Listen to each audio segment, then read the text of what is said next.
Eventbrite. And that's why you see Preferred Consult and then Unshackled Duma. Unshackled Duma, they are interested in looking after our female to eliminate female genital mutilation, FGM. So that's why we, in conjunction with them, we brought up this training for people. So today we want to talk about grandparent scam, and grandparent scam, what it is what we want to discuss today. And as you know, as we normally do, we'll take you through the content, we'll ask questions, and then we'll wrap it up. But like I promised, if you need certificate signed by the mayor, just get in touch and then we'll know how to go about that. Okay, the agenda, we want to do introduction to grandparent scams, how it works or how they work, red flags to watch out for, examples, and prevention tips. So grandparents, as we all know, that is a parent of one's father or mother, a grandmother or grandfather. So if you are familiar with, they have days now that particular set of people are celebrated. I know they said in December, forgotten the date, is going to be Men's Day because we have Women's Day. So our grandparents were celebrated on the 6th of October, 2024. Please look out for that next year. Then, on the next one, how does this grandparent scam, how does it work? You might be wondering, we're talking about grandparent scams, so how do they get scammed? The first thing is the scammer impersonate a family member, like a grandchild, and pretending for that person to be in distress and asking for money to resolve a sudden emergency. So that's what they do. You can see on the cartoon that we have on left-hand side, they just ask, "Hi, Grandma, it's me. I'm in trouble and need money right away. Can you help me out?" Sometimes the grandparents might even be looking at, okay, why does your voice sound different? Oh, I have cold, or I'm sick, I'm ill, or that kind of thing, to give excuses. Or perhaps they even clone their voices using AI, And these scams, they often use emotional manipulation to pressure the victim into acting quickly. Just like they could say, okay, I'm being arrested by the police, or I'm in trouble, I went to gamble, and as I gambled, I don't have money anymore, my possessions are being taken off me, and they said I should pay some amount of money. Please don't tell Dad that I did this. You're the only one that can help me out. So they put that element of sense of urgency and that emotional card, they play it so that the grandparent who does not want the grandchild to be in trouble will quickly release his or her money for the safety of the supposed grandchild in trouble. And then what are the techniques? Similarly, like we said before, the scammer calls or they email or send a message pretending to be a grandchild. So typically, because if you have grandparents that are tech savvy, they'll be using their emails, they'll be sending messages on mobile phone, or perhaps they're using smartphone. And because they believe you don't want your grandchild to be in trouble or relative in trouble, like they say they are involved in a car accident, or they are being arrested by the police, or they get into a fight on the street, or perhaps they're in a foreign country and they want you to just release them. So some of them, they are being fake kidnapped. So the scammer pleads for the victim to send money immediately through wire transfers or gift cards. Because if you send, maybe they said you should use Western Union or any other ways of sending money that is not traceable, that you just collect the money from the counter. Or they tell you to buy some cards, gift cards, scratch the card and send them the number which they can use to buy items without any traceability. And they beg the victims not to tell anyone, claiming embarrassment or urgency most of the time. And once the money is sent, the scammer disappears. and the victim often doesn't realize it was a scam until it is too late. These are the techniques that they use for them. Because why do they target grandparents? Because these are people that have worked for a long time, they are earning pensions, they are not working anymore, and because their children are grown-ups, they're now having their own kids. They have money to save. So they have this disposable income. And this disposable income, that's why they target them. Again, let's now look at what are the red flags that you need to look out for as a grandparent. Sometimes you see this grandparent receiving some calls or messages from unknown places. And these people are pretending to be relatives. Or they can even pretend to be coming from your grandparent's school or grandchild school. That's what I meant to say. So grandparents, and sometimes they be the one to attend parent meetings because their own child or son or daughter isn't available. And because of this, they get in trouble. These scammers, they send them messages and they scam them. Because they may claim that their grandchild they normally pick from school is in trouble. And the police would not want to release them until a particular amount of money is paid as penalty or fine for whatever they have done. So the request for money to be sent immediately, like we said earlier, through wire transfer again or gift card. So they normally ask these grandparents, keep it secret. Anytime you hear something like this, it's a flag for you to know you are being scammed. And you receive a phone call from a place that you don't know. They're mentioning a company that you never heard of, that you don't have any transaction with, and asking you to depart with your money without any pre-information from your grandchild. Even all the flags that you could talk about is no longer working. So that is why you need to be very careful. And the caller avoids answering detailed questions about their identity. So we're going to talk about tips on how to get to them, because you are suspicious in the first instance of what it looks like in terms of what they are telling you. But because of the emotional attachment, you are saying, I think it's just me. Can I just even pay this money? And you're going to see in the video that I'm going to play for you how this happened to a lady and how she lost several thousands of dollars. Again, let's move forward. What are the real life examples? For example, a grandparent receives a phone call from someone claiming to be their grandchild, saying they've been arrested abroad and need money for bail immediately. You can see the scenario. The grandchild, they claim, is abroad. And if the person is abroad, nobody to help because there's no family member around. They call the grandparent. The grandparent will see, okay, how can I help this boy or girl to be out of this trouble? And that's why the grandparents will quickly look for money. And they must have even informed the grandparents that the grandchild, supposed grandchild, is telling the grandparent, do not tell my dad or my mom. I don't want them to know. I don't want to get in trouble. They do not know I have traveled. You are the only one that can rescue me in this situation. Scammers pretending to be a family member in a car accident, urgently asking for funds to cover medical expenses. We have also seen on WhatsApp that groups will be infiltrated by scammers and they defraud people. They will go to people and tell them that maybe the person is involved in an accident, or maybe the person's account has been wiped and doesn't have access to the account. So they need you to send them money, and they give you another person's account because they've already told you their own account is blocked. So these are the red flags that we should always look out for. Next one again, some scammer called grandparent and claiming to be their grandchild who has damaged an item in the shop and requesting money to be transferred.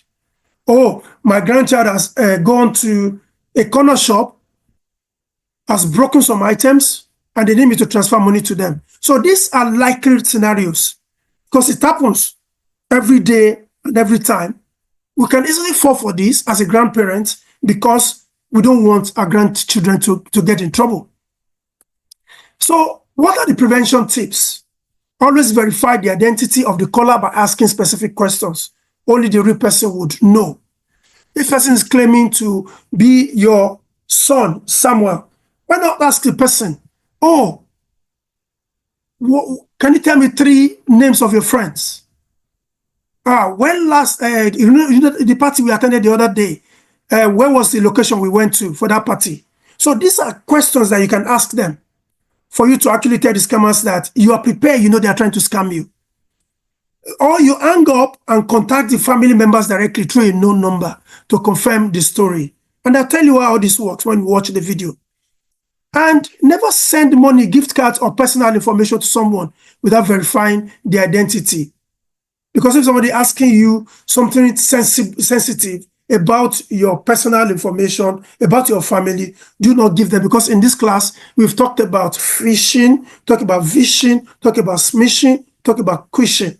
So these are many ways in which they can defraud you of your hard-earned money as grandparents. And we need to be very careful, particularly those of us that are IT inclined, that are tech savvy. Again, be cautious of any unsolicited message asking for immediate financial help, especially if they insist on secrecy. For instance, they may say, we left a parcel for you, and this parcel is for your grandchild because of XYZ. We cannot get him. Should you pay? Can you pay for this because you're going to return it to abroad where the parcel came from? So I just made that up. But you can never tell the type of scenarios that you may be experiencing or that may come to you. And that is why we need to be vigilant and make sure that we don't fall for the angst of these bad actors, as we call them in cybersecurity. So if you suspect a scam, what should you do? The first step is stop all your contacts, cease communication with the suspected scammer, and do not transfer funds. Avoid sending money or transferring pensions. Your pension, that's what I meant here, because that's what you have as grandparents, to unverified accounts. Sometimes they just say, okay, can you move it?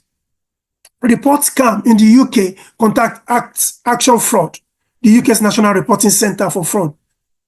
And then globally, report to your local authorities or financial regulators and seek financial advice. Contact your bank or legitimate financial advisor for guidance. If they called you and you are suspected that you have transferred money to that account, the first place you need to go to is your bank, because you need to heed to our warnings. But perhaps you have transferred your money, you have given them access. The best place you need to go to get security is your police and the banks, because they can actually block your account if you cannot do it yourself, because as grandparents, there are level of IT inclination that we have. Recovery support. Join support groups or counseling services to manage emotional impact of scams. If you have been scammed, I tell you, you're not the only one in the world that have been scammed or that will be scammed. So do not die in silence and say, I want to withdraw, not go into isolation. So that is why we are doing this training, so that you are aware of many ways in which these bad actors can defraud you of your hard-earned money. And if we are following, like I'm explaining it, to the best of my knowledge, the best way is to prevent, because they say prevention is better than cure. They say again, it is better to be safe than sorry. And what do you need to remember? You remember scammers target grandparents because of their emotional attachment, and always verify the legitimacy of all calls. Because you're going to see this when we play the video.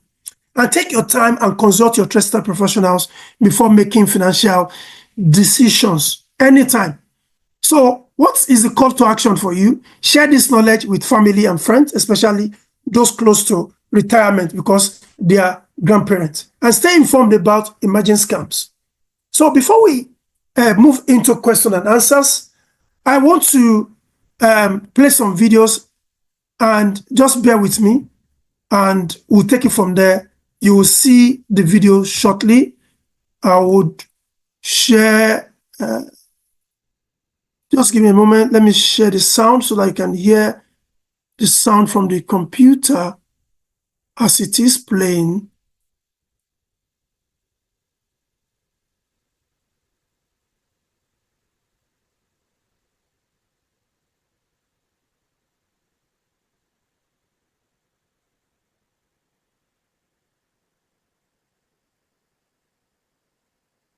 Okay.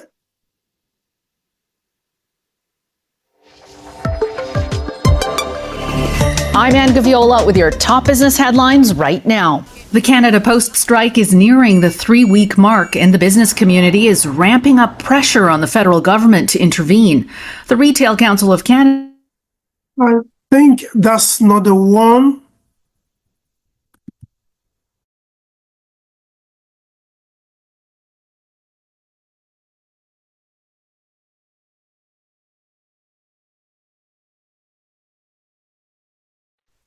Sorry about that. I think I'm sharing the wrong one.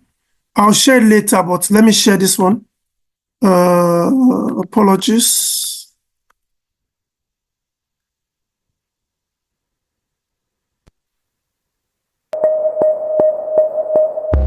In relation to targeting seniors, it seems to be becoming more and more prolific.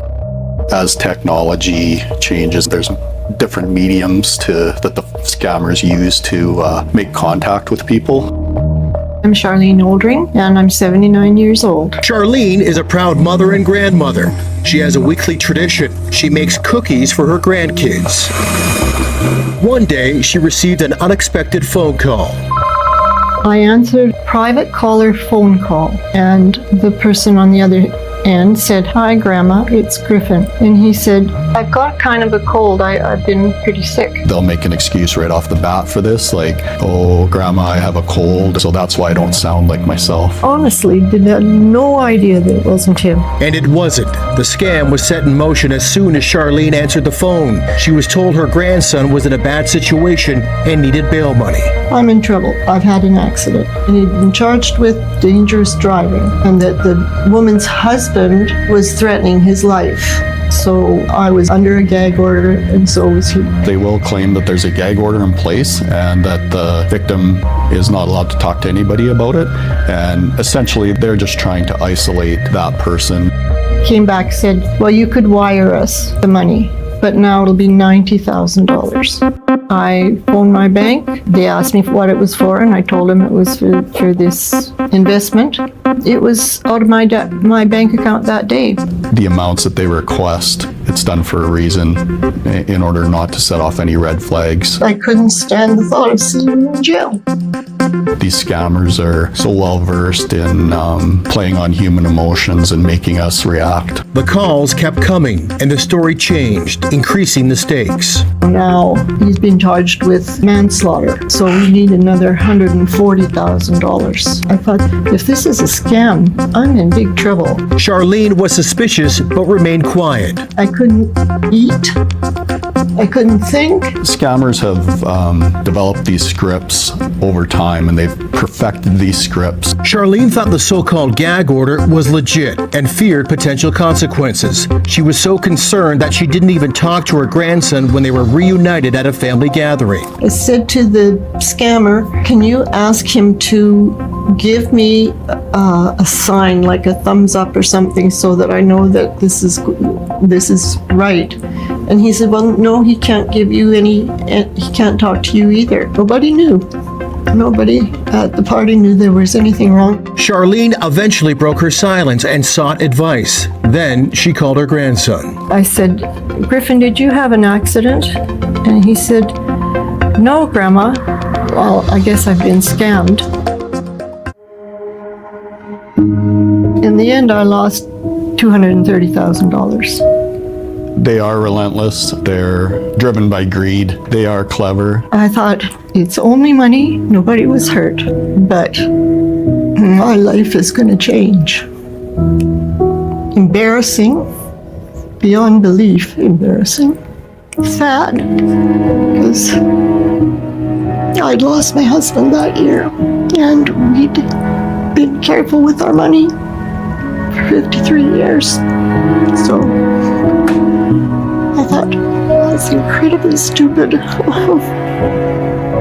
It's not rare. That's one of the things that we're trying to do, address that embarrassment factor, or, that might lead to people not wanting to report or people not wanting to talk about these things with their friends and family. Ultimately, it was a phone call that changed Charlene's life. She feels like she's run out of options, but wants to warn others about predatory scammers. I do. I think it's the only thing I can do because I'm not going to get the money back. I was at a luncheon with 6 ladies and 3 of them had been scammed. We can't really arrest our way out of this problem. Like, we need to raise awareness. And that means being more savvy when it comes to handling unsolicited contact over the internet or phone. First of all, don't answer the phone if you have a call that's private caller or a number you don't recognize. Secondly, don't give any of your financial information over the phone. Don't. And there's nothing wrong with hanging up. The number 1 giveaway is unsolicited contact. Number 2, receiving a call from a loved one who claims to be in trouble. I would investigate that a little bit further. I would be taking some steps to make some inquiries and see if this is actually a legitimate situation.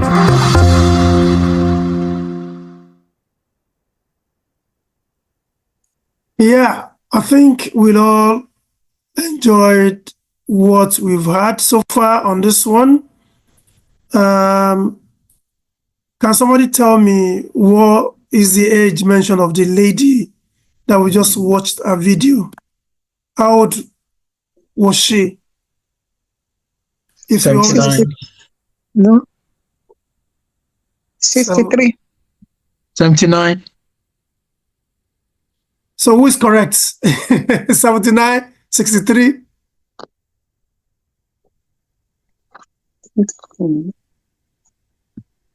Any other person here?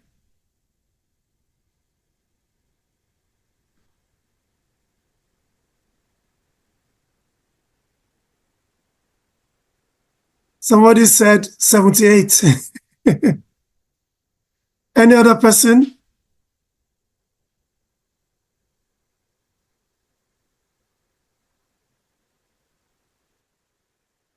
Okay, I'll give you another opportunity. Let's watch the other one. The other one that I want us to watch, I don't know why it moved. It's about how they're using AI to scam people. And that's what I'm interested in. Where is that one? Just bear me a moment. I'll show you that one now. So it is important we are aware of this. Because these days, people, they use AI for many things. And because they do so, we need to be very careful of how we share our details and be vigilant next time we come across this kind of issues. Okay, so let me just share that on the screen now. I found the one I'm looking for. Bear with me, sorry.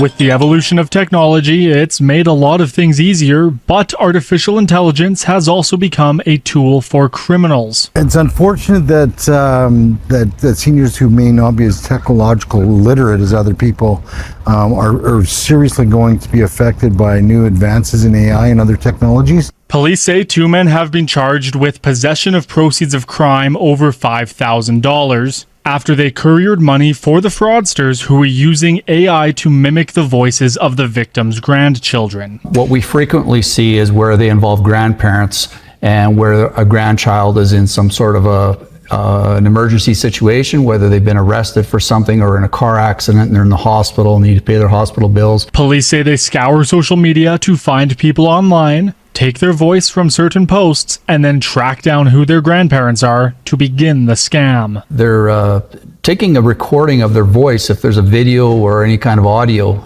on that Facebook webpage or Instagram webpage, and then they're using AI to mimic that individual. Once the grandparent agrees to pay the phony fees, the criminals plan to hire couriers to pick up the cash. And the ad simply was, go pick up money, keep a little bit of money for yourself, and deposit the money into a bank account, which is controlled by the scammers. Agencies who work with seniors suggest speaking with other family members to verify the story. We're just trying to make sure that these grandparents or the seniors, let it go to ring right to their phone first and listen to the message, and then, you know, involve other family members to listen and make it a team effort. Justin Sibbett, Global News.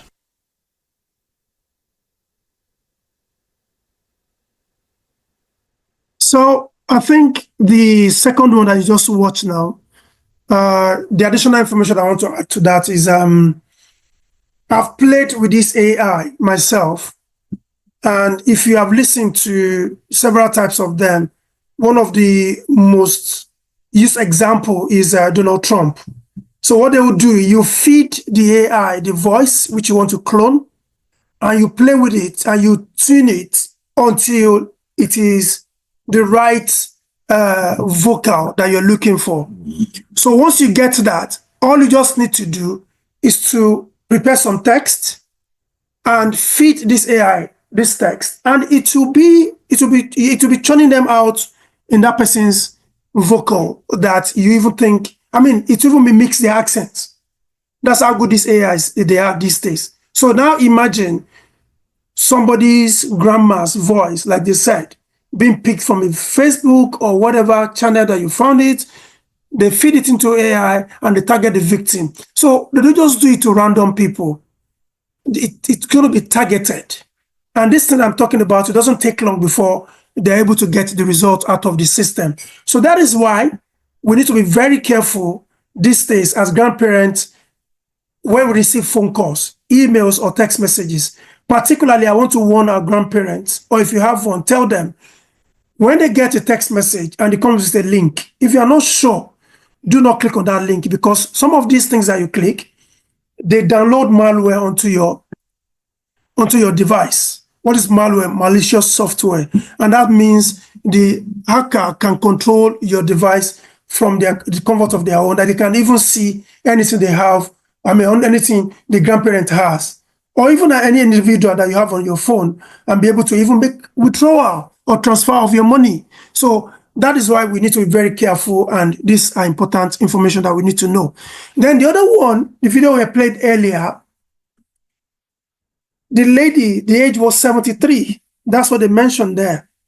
And I just want us to be careful. And then you can see the way she received phone call and believing that it was legitimately that a grandchild was in trouble. And imagine how much she lost. Can somebody tell me how much she lost eventually? Something like 230,000 US dollars. And they also asked for another one later, right? And that's when the flag came up. Any other person with another point that we learned from that video? If you have any other points that you want to mention, another person from that video that we watched, what do we think we can do as people to protect our grandparents in the community? Any other points from anyone that I've not covered?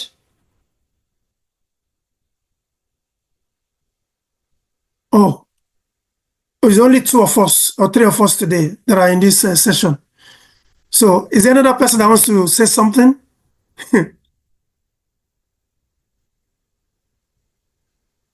Nobody else.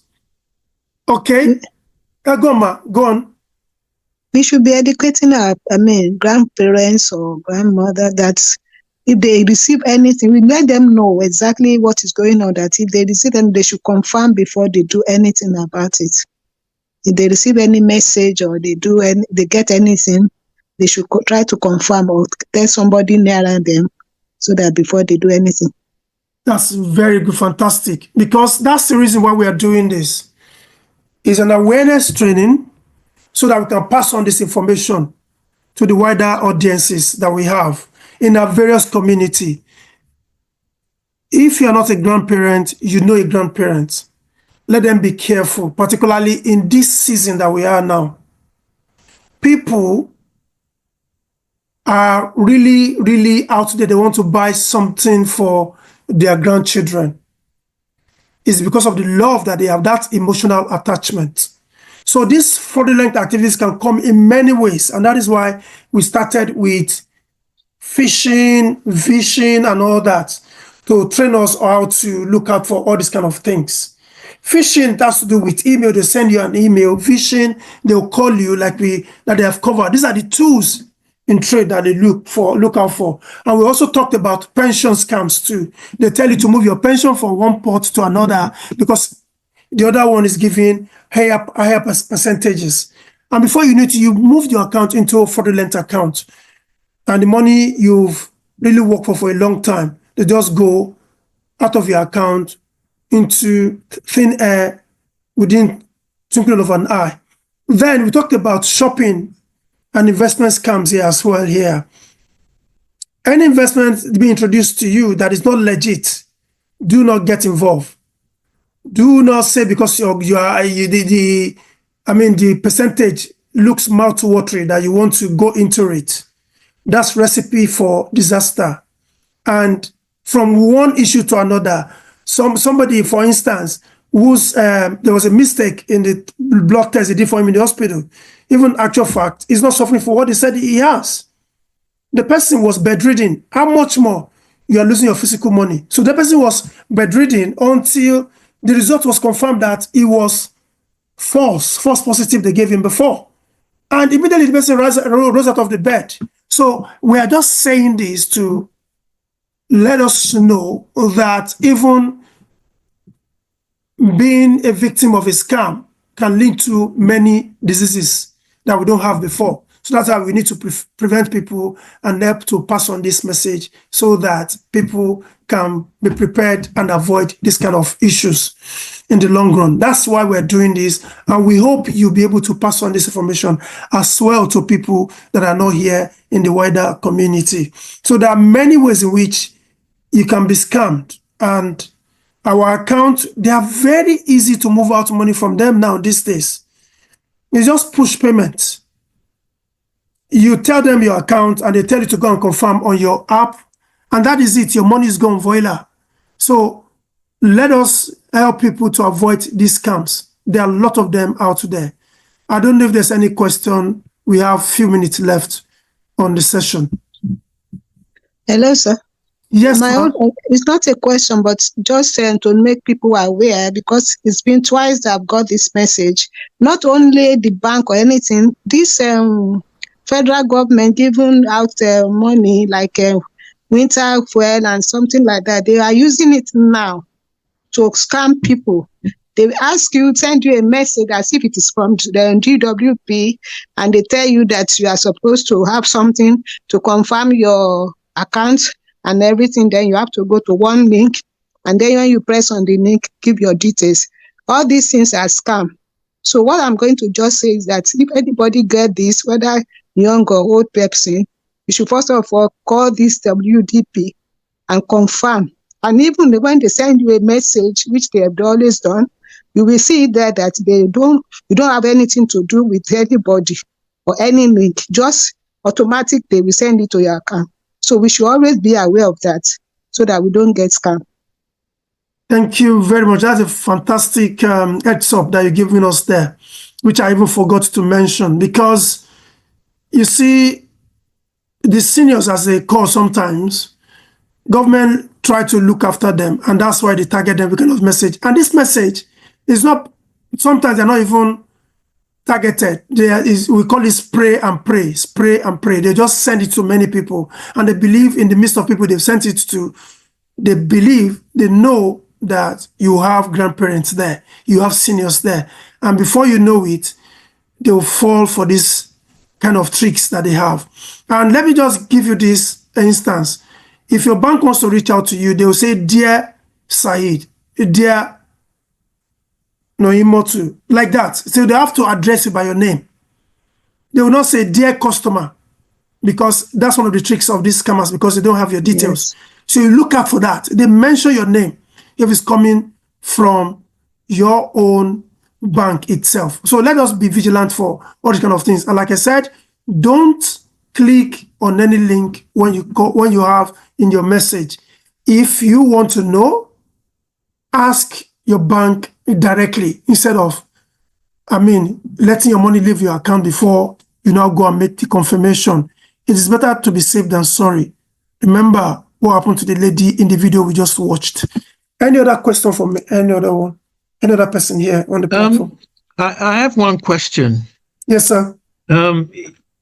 Now, when you've clearly identified a scam email, for example, yeah, and you've sent it and you reported it to I think one of the phishing government, site. Yeah. Sometimes with some of them, it bounced back as postmaster on deliverable. How is the scammer able to do that? I mean, because I don't expect it to bounce back if it's going to, a legitimate government email address. I think you should check the email address you sent it to firstly, because government. No, it's a standard one, reporting at phishing.gov, It's a standard one. So it bounced back. Yeah. I think we should check the message sometimes, because it could be that maybe their mailbox is full at the time you sent it. I'm not too sure because I didn't see that one. Because sometimes it could be full. Because I've always wondered why, it's not all the scam email that I see that happens with, but with one or two, that tends to happen. And I just wonder whether the scammer have found a way of No. Okay. there are a team of people looking after those emails that we're talking about. There are lots of people looking after them. So, except that it's full. And it is possible during this seasonal period that we have Christmas and New Year in the corner, that they have a lot of emails that the mailbox is full and they have to attend to them. So what they typically do when you send them such an email, what they will do is, let me give an example. The NCSC, they have told many organizations now to give them IP address of servers facing the public from many organizations. So what they will do is they'll be monitoring those servers. If they show up in any scam alerts, so they can tell the organization what is happening to that system. So when you give them that email, so what they will do is when they see such a message coming in other organization, they can help them to block it. And that's the reason why it could become blocked. Imagine such an account getting messages across the country is a lot, to be honest with you. And it's a lot of work for people to actually sift them and make sure they can block them next time. So keep doing what you're doing, sir. And you have said it correctly. I can't even agree more because the most important thing is to be vigilant, and awareness is key to everything, so that we don't fall victim of these bad actors. Because we are using the same tools as them too, so it's not as if they're using a low quality device themselves. So they use everything that we use as well. The only difference is what they're using such an opportunity for. So let's be vigilant. Any other question from anyone or contribution perhaps? Sorry, my quick question is, does social engineering, when you have social medias and all that, does it have any effect on these grandparents? I know most grandparents are not on social media, but then I'm just wondering, does it have any effect maybe from their grandchildren, their immediate family? Yes, we have to be careful. Let me unpick these things that you've mentioned there. You mentioned social engineering. Yes. Social engineering is somebody picking a call and tricking you to do what they're not supposed to do in the first instance, right? So they use many tools, many ways. They can go to Facebook, they can go to TikTok, they'll gather information and use those information that they've gotten to trick you into believing they're genuine. So our grandparents, majority of them, because of their generation, they are not IT savvy. That's the first thing. So where do you think they'll find them? They'll find them on Facebook. So that is why we warn them, please help us to tell them too. You don't post on Facebook that me and my grandchildren were traveling to, for instance, you put a location. They know where you're traveling to, and you have already added the names of those your grandchildren. So when next they call, they've now known the school the boy or girl attends. So that is why this social engineering will work against them. And that is why I said, for you to beat them at their tricks is to say, oh, okay, you're talking about this, my son, this my grandson or granddaughter. Can you tell me 3 names out of our friends? The party that we went together last time? You know, those kind of things are the ways you can win them, because they do their own homework. And Facebook is the easy place, or the easiest I can say, because you don't see grandparents on TikTok, Snapchat. They don't go to all those places. But Facebook is what you can see them on. I don't know if I answered your question. Yes, you have. Thank you very much. You're welcome. Any other question? Yeah, Brother Saeed. Yes, sir. I think that last point you made is worth emphasizing, especially with social media, because there's a tendency for people to, you know, post every little details about themselves, and one really need to be very, very careful what we put out there. You know, an example is someone, you know, popularizing, you know, I'm about to go on holiday on so dates. I'm off to X. Whereas they don't realize that they're actually sharing this information with possible thieves that could, you know, in their absence, could break into their house and empty their property, basically. So we just need to be very, very, you know, vigilant at all times, especially you're right, regarding what we share, you know, online as well. Definitely, and I can't even agree more, because you have said it. It is key that we are very careful in the kind of information that we send out to them. Any other question or contribution from anyone? Okay, it seems everywhere is quiet. I mean, now you're now an ambassador of this awareness training. Tell people, let them know the fraud that are out there. Let them be vigilant and careful. That's the word I want to say, because they say it is better to be safe than sorry. And if you don't do so, if you don't help people, tomorrow some of them might even come to us for support or help, or it might even affect our own other daily activities that we do. So that is why we need to help the community to make everybody safe. And without any further ado, I just want to reiterate again, if you need certificate, get in touch. Certificate will be signed by the mayor of Sodok in case you need it for evidencing what you have attended to. For those that have missed other sessions, I want to give us the link to where you find them in the chat now. So you see all the videos that we have recorded. Even this will be there after some days. And remember to subscribe to our channel, which I've sent you the link. There, once you click on it, you see all our videos, and then you can watch the ones that you've missed. So thank you all very much for listening and giving us opportunity to pass on this awareness and training to the community. We really appreciate your time. Thank you so much. Thank you so much. Thank you. Thank you very much. Welcome. Have a nice evening. You're welcome. Bye-bye. Bye, everyone.